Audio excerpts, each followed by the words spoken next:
Hello and welcome to Prolife Primetime News. Today is Friday, December 16th. I'm Leslie Palma. And I'm Teresa Watson. Thank you for joining us. In our top story tonight, we'll report on a victory in an undercover journalist's continuing quest to expose the harvest and sale of baby body parts in the abortion industry.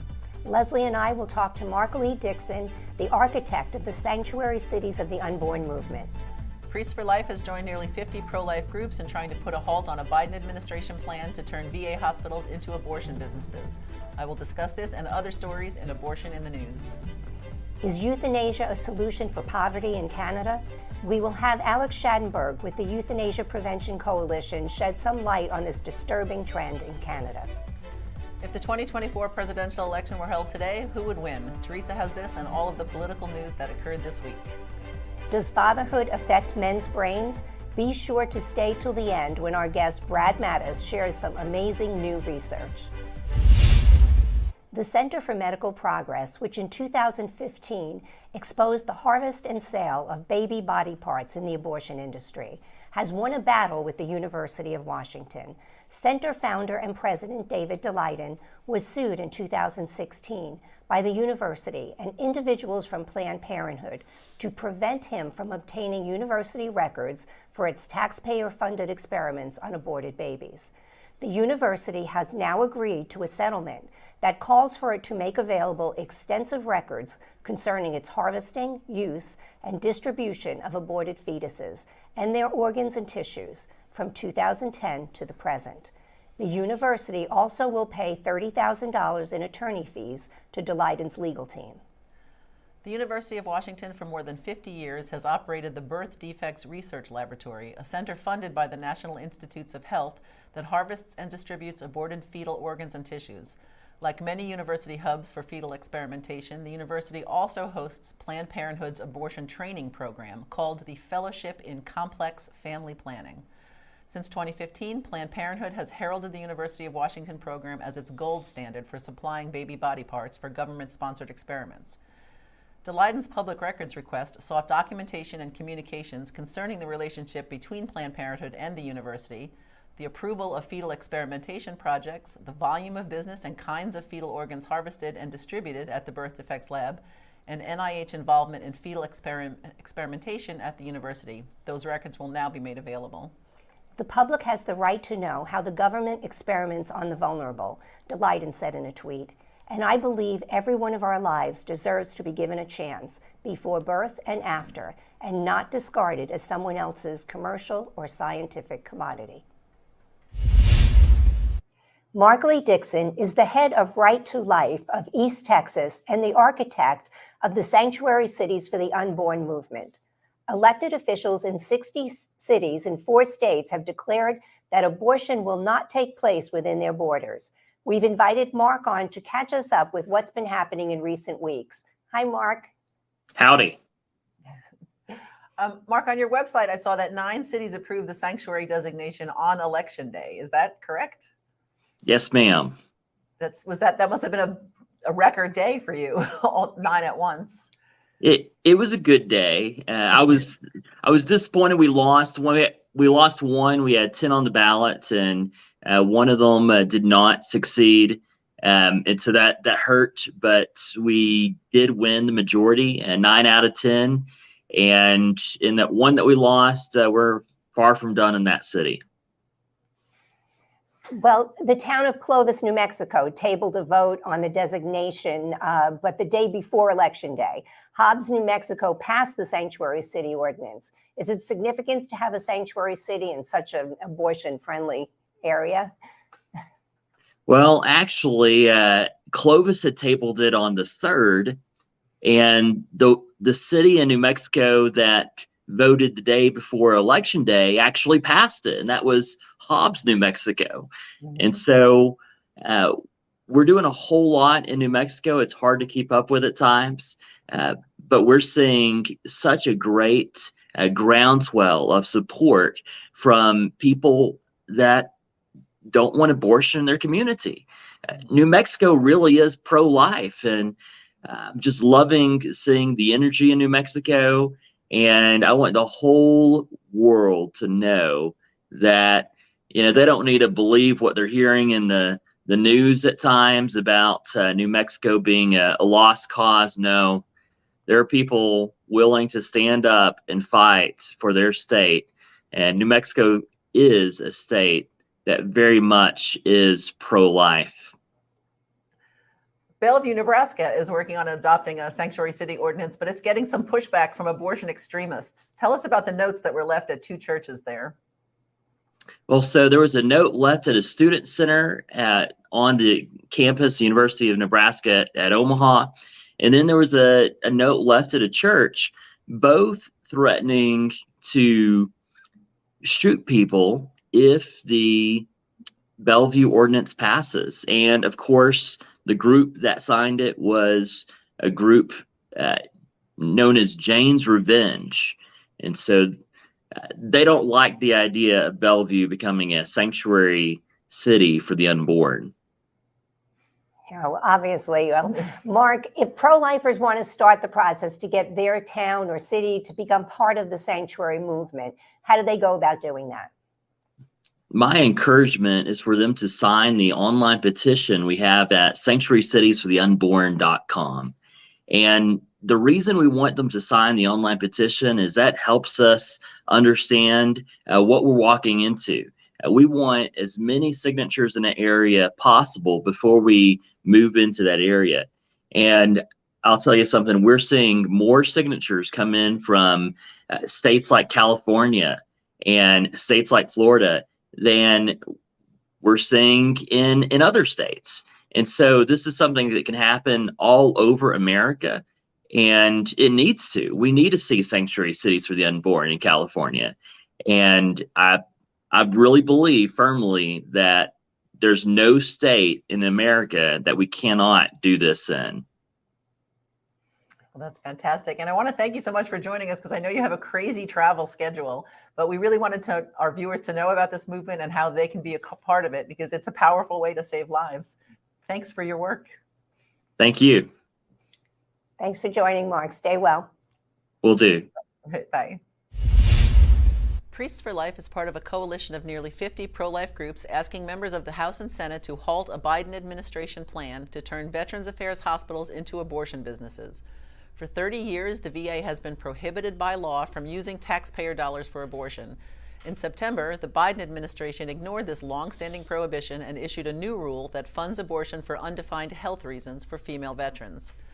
The coalition letter reads in part, "Women veterans deserve quality, life-affirming medical care. Instead, the VA has prioritized abortion extremism by investing in an illegal scheme to provide abortions at veterans' health facilities in violation of both state and federal law." In a related development, a VA nurse practitioner and Army veteran has sued the department, saying that being forced to provide abortion counseling or distribute abortion pills is in violation of her religious liberty. Her suit, believed to be the first filed against the VA's new abortion policy, was filed in federal court for the Western District of Texas. A state judge in Iowa on Monday upheld a permanent injunction issued in 2019 to block enforcement of a law that would protect babies as soon as a heartbeat can be detected. Iowa's recently re-elected pro-life governor, Kim Reynolds, said she will appeal to the state Supreme Court to remove the block and clear the way for enforcing the law. The decision of the people's representatives to protect life should be honored, and I believe the court will ultimately do so, Reynolds said. As long as I'm governor, I will continue to fight for the sanctity of life and for the unborn. A court in Bexar County, Texas, has thrown out a lawsuit against an abortionist who intentionally violated the state's Heartbeat Act to perform an abortion beyond the legal limit. It's a strange case in that the person who filed the suit against Dr. Alan Braid is pro-abortion and was hoping his case would lead to the law being ruled unconstitutional. Instead, the suit was dismissed, with the court ruling that private citizens cannot sue abortionists unless they are directly impacted by the abortion. Braid wrote an opinion piece for the Washington Post last year, revealing he intentionally violated the Texas law shortly after it took effect in September 2021. He has been performing abortions in Texas and Oklahoma since Roe v. Wade was legalized the procedure in 1973, but he's had to relocate his killing centers since those states enacted near-total bans this summer. He now kills babies in abortion-friendly Illinois and New Mexico. The suit's dismissal could be bad news for a New York State senator who proposed climate legislation modeled on the Texas law. Senator Zellner Myrie wants private citizens to be able to sue oil and gas companies for climate negligence. The Wyoming Supreme Court has until January 9th to decide whether to take up the legal challenge to the state's abortion trigger ban that was passed in March and acted for less than a day in July, when a judge then ordered a preliminary injunction blocking the law's enforcement. If the state's high court takes the case, a ruling would not be expected for several months. If the court declines to hear the case, it will return to a district court. Vermont on Tuesday officially amended the state's constitution to abolish slavery and enshrine abortion. Proposal 5, which passed with 77% of the vote in the abortion-friendly state, guarantees personal reproductive liberty and says the state government cannot interfere in the reproductive health care decisions of its citizens except in cases of compelling state interest. Governor Phil Scott, a pro-abortion Republican, and Secretary of State Jim Kondos formally enrolled both amendments into the state constitution. Vermont has no restrictions on abortion, and the organization Americans United for Life rated the state dead last in its State Spotlight project. Vermont has an abysmal record on life, the organization says on its website, lacking the most basic legal protections for women seeking abortion and unborn children. The state health department does not even regulate abortion businesses in Vermont. The city of Moorhead, Minnesota's Human Rights Commission has named an abortion business executive director as its Person of the Year, drawing protests from pro-lifers in the state. Tammy Kromenacher moved the Red River Women's Clinic from its longtime location in North Dakota to Minnesota after abortion was banned in North Dakota.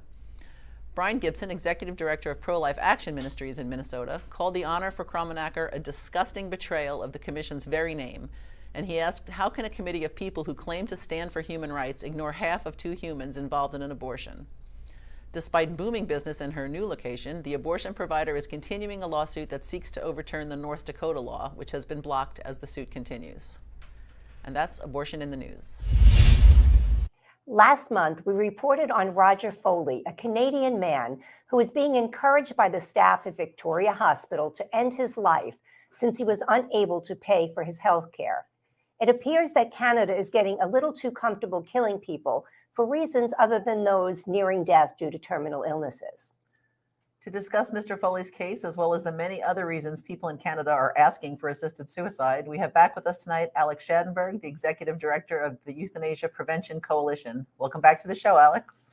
Hey, it's great being with you. Yes, so Roger Foley, as you said, is from, he was at Victoria Hospital, which is here in London, Ontario, where I have my offices here. So I know a little bit about Roger, and Roger's case starts with the fact that he went into the hospital because he had food poisoning. And so he refused to leave the hospital until he was allowed to have self-directed care, meaning that he got to hire the people who were his caregivers. And that is a provincial program we have here, but they denied it to him. They said, you have 2 choices. You can pay us $1,500 a day at the hospital, or you can die an assisted death. Those were his 2 choices he was offered. Of course, he chose neither, and now they're going after him for the money. But his case is just the beginning of the many cases that we're seeing of people who are in poverty who are dying by euthanasia, lethal injection. And the reason is that they're people with disabilities, and they literally do not have money to live on the current disability rate, especially post-COVID with the great inflation we've had. And they're saying, but I qualify for an assisted death. So they're qualifying for an assisted death based on their disability, but they're saying the reason they're asking for it is actually because of poverty, homelessness, and inability to get medical treatment. All these reasons are piling up, and we've had quite a few deaths for those reasons alone. In fact, it's becoming quite insane. Well, Alex, I mean, how can that be justified for cases, like you said, of poverty, but also PTSD, post-traumatic stress disorder, which seems to be a reason as well? How do they justify it? The case of PTSD was particularly distressing because that was a Canadian military veteran who had served our country, who was going through PTSD, and he was seeking services for his PTSD, and the service people from the Ministry of Veterans Affairs told him, well, you can have medical aid in dying. Well, he didn't want medical aid in dying. And his story was even more acute in the fact that at first they said that, oh, he was just a one-off. It was the only case that had ever happened. And then they discovered, oh, well, there have been 5 cases and several people actually died by medical aid in dying after being told this. In this man's particularity, he went to the US for treatment. Now recently we had another case come up of a woman who became disabled as a veteran. So she actually became a disability, a Paralympian. And when she was asking for help from Veterans Affairs to put a wheelchair ramp in, they told her she could have medical aid in dying. So can you imagine that? How crass this is? These are people, of course, served our country, and yet they're being told by the service providers, "Well, you can have medical aid in dying," as if that's it's something to be offering people who served our country. That's unbelievable. In a recent blog, you wrote about a woman named Gwen, who's seeking euthanasia because she can't get treatment for her medical problems. Why is it easier in Canada to be euthanized rather than get treatment that you need? See, the problem with the system is right off the bat. First of all, we allow killing, and now we allow killing for chronic conditions, and people with disabilities have chronic conditions. That's usually why they have a disability. They have a condition that's not getting better. That's how they live. That's how they are. And in the case of Gwen, she wasn't able to get the medical treatment she needed, and she lives in British Columbia. But she had no problem being approved for medical aid in dying. So the approval for medical aid in dying, that didn't take very long, no problem. She wants treatment. She can't get it. So she was talking about going to the US for treatment. And this is the kind of thing we're facing. Now, treatment issues are always a problem in Canada because we have universal health care. But on top of it, there's been a big backlog of treatment because of post-COVID issues and everything. But even further to that, people with disabilities often need specialized treatment. And if they can't get it, but they can get medical aid in dying, it seems, well, in fact, it's sort of ridiculous. You're going to kill somebody, and what they want is treatment, not death. It's unbelievable. Alex, I read about a woman, I think her name is Denise. She's 31 years old, and she uses a wheelchair. She has multiple chemical sensitivities, and Yes. she was seeking assisted suicide when really she needed a clean place to live. She needed a wheelchair ramp. So why is life so undervalued in Canada that it's just easier to kill than to help them stay alive? Well, I think you hit the nail on the head when you said life is being undervalued in Canada. What happened is we originally legalized euthanasia, which is lethal injection, death by lethal injection. We originally legalized that based on someone having a terminal illness, but then it expanded to people with chronic conditions. So now you don't have to have a terminal illness. And so these people are getting approved for medical aid in dying. Now, this woman with multiple chemical sensitivities was living in poverty because she couldn't find a job. She was too sick to go out. And so therefore, she was living in social housing where she was constantly having a difficult time living. The sad thing about, okay, so the nice thing about her story is GoFundMe group raised about $80,000 for her. So now she has a place to live where she can live. Whereas a woman who was 51 years old died by euthanasia, lethal injection, who also had MCS because there was no help that came her way. So it was very sad that that's the sort of thing. All they need is a clean place to live, and instead what they get is lethal injection. It's really abandonment, really abandoning people. It is. Well, we have so much more we'd like to talk with you about, but we're running out of time. But before we say goodbye, would you please give us a quick update on Roger Foley? Well, Roger Foley is still in the legal battle with the hospital, but I'm also very concerned now in the U.S. because after this election, there's several states that are going to be debating assisted suicide, and I'm telling people, don't go there, don't ever go there. Look at what's happening in Canada. Like, just look at the crazy things in Canada that are going on.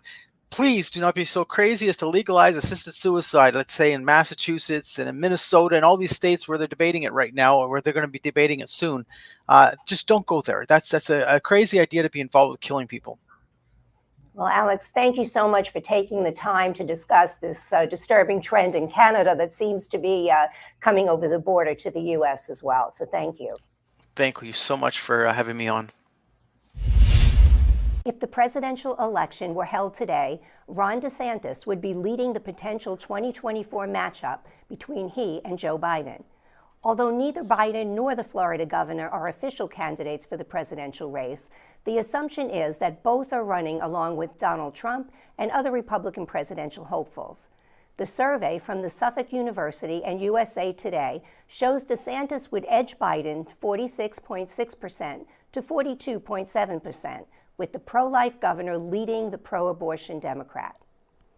Frustrated with the outcome of the midterm elections, the executive committee of the Texas GOP voted unanimously Saturday to call for new leadership at the National Party. By a vote of 62-0, the state Republican Executive Committee passed a resolution saying it had lost confidence in the chair of the Republican National Committee, Ronna McDaniel. The resolution said she must be replaced, but did not endorse a challenger. The resolution said under Chairwoman McDaniel's leadership, The GOP lost both houses of Congress and the White House in 2020, and seriously underperformed in 2022 by further losing ground in the Senate and only barely winning a majority in the House, adding that new leadership is necessary to address deficiencies in fundraising, messaging, GOTV, and election integrity. McDaniel's re-election campaign responded to the Texas resolution with a statement emphasizing that her decision to seek another term was member-driven. Support for the chairwoman has only grown since her announcement, and she looks forward to speaking with each and every member to discuss how the party can continue building upon our investments and make the necessary improvements to compete and win in 2024, McDaniel's spokesperson Emma Vaughn said in the statement. Candidates for two of Arizona's top offices had initial hearings in their election-related legal challenges Tuesday. Gubernatorial candidate Kari Lake and Secretary of State candidate Mark Finchem, both Republicans, believe they won the November 8th election and have asked judges to overturn the outcome. Official election results were certified on December 5th. The lawsuit filed by Lake, a former television news anchor, asks a judge to declare her the winner of the election or at least order a recount of the vote in Maricopa County, where Lake claims issues with election equipment and long lines disenfranchised her voters. Secretary of State Katie Hobbs was declared the winner of the race by just 17,000 votes. She is set to take office on January 5th. Finchem's suit alleges the election was not fair or secure and asks the court to nullify the results. Residents in Rochester, New Hampshire were intrigued but not exactly shocked when a state House of Representatives race ended in a deadlock last month. 970 votes cast for the incumbent Democrat and 970 for the Republican challenger. In the purplish state, where Rochester sits between the liberal southern seacoast and the more conservative Lakes region at its center, the tie only confirmed what people already knew. Their city of 30,000, like their country, is politically split. And like many Americans, they are trying to navigate the divide with a careful approach, keeping their views to themselves and attempting to get along. Last week, state legislators voted to send the tied race in Rochester's Ward 4, where there are about 3,000 voters, back to the city for a special election, expected to be held in February. Both candidates said they are determined to prevail, though they dread the challenge of encouraging voter turnout in the frigid middle of a long New Hampshire winter. It's going to be a tough slog, said David Walker, the Republican, a longtime city council member who challenged State Representative Chuck Grassley, a three-term Democrat. I can't see a lot of elderly people coming out in the cold, but you just have to knock on the doors and entice them. Stacy Horn, a high school social studies teacher, was planning a lesson about the tied race as she saw a chance to drive home a crucial point. When we talk about turnout and the reasons people don't vote, someone usually says, people feel like their vote doesn't count, she said. That's a perfect segue into the tie. You look at Ward 4 and see it's all about who shows up that day. And that's political news in a nutshell. Brad Mattis is the president of the Life Issues Institute, and last week he wrote a story on his website that carried the intriguing headline, "Fatherhood Changes Men's Brains." We've invited Brad to come on to tell us how that happens and what it means. Welcome, Brad. Well, thanks for having me on again. I appreciate being with you. Sorry, Brad. Well, we're going to start again. Sorry, I didn't mean to cut you off. I didn't realize you could take a breath. Don't breathe too long, Brad. Sorry. Jump in if you do. Okay.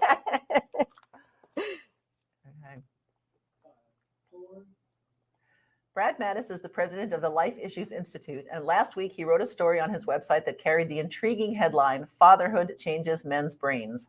We've invited Brad to come on to tell us how that happens and what it means. Welcome, Brad.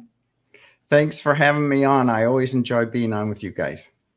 Well, we appreciate it. And before we get to men's brains, tell us about the research from a few years back on how women's brains change during pregnancy. Yes, well, that research is even very recent, just in the last year or so. But what they did is they used MRI imaging to look at a woman's brain before and after she gave birth. And the differences physically were so significant that they can look at MRIs and tell whether or not a woman has given birth. It's just amazing. And part of what this involves is her ability to take care of her baby. It enhances the neural pathways and synapses as a result of her taking care of the baby. Her brain literally physically responds to the need that she has taking care of her infant. Isn't that cool? That's wow. That's incredible. So now there's new information about men's brains. Please tell us about that. Sure. And this is kind of a hoop, because who would have expected that a man's brain would physically be impacted because of fatherhood? But it is. There's budding research that was just done. It was published in something that I'm sure everyone subscribes to called Cerebral Cortex in the September issue. And what this research does is they recruited 20 men from Southern California, 20 men from Madrid, Spain, and then they had a control group of fathers or fatherless men. And they took MRIs of the men's brains during pregnancy and then after the baby was 6 months old. They followed the same regimen with the fatherless men, and they found, again, physical differences, significant physical differences and changes in the brains that the fatherless men did not have. And these involved the cortex that controls, visual processing, attention, and empathy toward the baby. So in similar ways, they are affected. Past research has shown hormonal changes that impact a father's attitudes and actions as a result of pregnancy. So this also correlates. There was a subtle difference between the Madrid fathers and the American fathers, because in Spain they have a generous policy of letting the fathers stay home with their children. And thus they had more activity. So their changes in their brain was more enhanced than the subtle changes of the American men, which indicated less activity with their infant. It's just amazing research that I'm sure we'll see more coming down the pike. But, it just goes to show that being a father changes your world. And now we're learning with this science just how far reaching that change is. And it's underscoring, ladies, the importance and impact of an intact family unit, because a child's birth and infancy physically impacts the brains of both parents. It's amazing. We're kind of interested. I'm sure this will develop more and we'll want to hear more about it. But on the other hand, then, how does abortion impact these changes in the brains for men and women? Well, unfortunately, we don't have comparable research, or that I'm aware of anyway, but we do know there are significant ways that the brains are impacted. With men, the research that I've done and read elsewhere shows that men were created by our Creator with an innate desire to provide for and protect our offspring. Women brains were wired with that nurturing aspects, which is a common thing that most everybody agrees to. And when an abortion takes place, there is a growing body of evidence, especially for women, less so with men, that plays a devastating impact on the psyche, conscience, and thought process of parents who lose a child to abortion.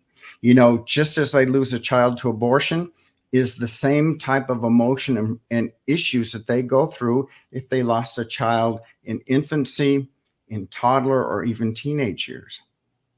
Well, this is really interesting stuff, but unfortunately, we're just about out of time. So I want to thank you for coming on with us, Brad, and I hope you have a wonderful Christmas.